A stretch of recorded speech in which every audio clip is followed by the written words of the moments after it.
National security கார்ட்ஸின் 30வது ஆண்டு விழாவிற்கு பின்னர் செய்தியாளர்களிடம் பேசிய அந்த அமைப்பின் டைரக்டர் ஜெனரல் ஜெயந்த் சௌத்ரி பயங்கரவாதம் மிகவும் தீவிரமடைந்துள்ளதாக தெரிவித்தார்.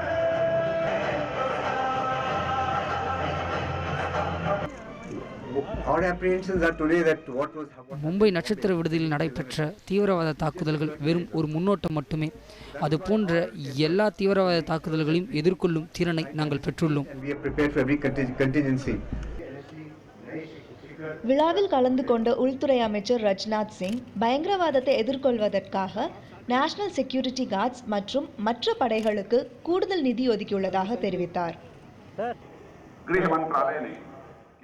நம் நாட்டின் பாதுகாப்பை கருத்தில் கொண்டு மேம்படுத்தும் வகையில் அதிநவீன ஆயுதங்களை பாதுகாப்புத் துறையினருக்கு வழங்க மத்திய உள்துறை அமைச்சகம் முடிவு செய்துள்ளது. மேலும் அவர்களுக்கு ஒதுக்கப்படும் நிதியை 5 கோடியிலிருந்து 20 கோடியாக உயர்த்தியுள்ளோம்.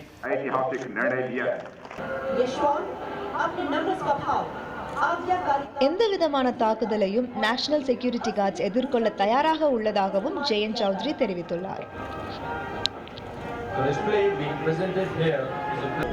நேஷனல் செக்யூரிட்டி கார்ட்ஸோட 30th ரைசிங் டே செரமனியில் பங்கேற்ற ராஜ்நாத் சிங் இந்த நேஷனல் செக்யூரிட்டி கார்ட்ஸுக்கு ஃபண்ட்ஸ் எக்ஸ்ட்ரா சாங்ஷன் பண்ணி தரதாகவும் இப்போ இருக்கிற வெப்பன்ஸ் அப்கிரேட் பண்ணி தரதாகவும் சொல்லியிருக்காரு. இதெல்லாம் சீக்கிரம் நடந்தால் கிரைசிஸ் டைமில் ரொம்ப உதவியாக இருக்கும் அப்படின்னு கமாண்டோஸ் தெரிவிச்சிருக்காங்க.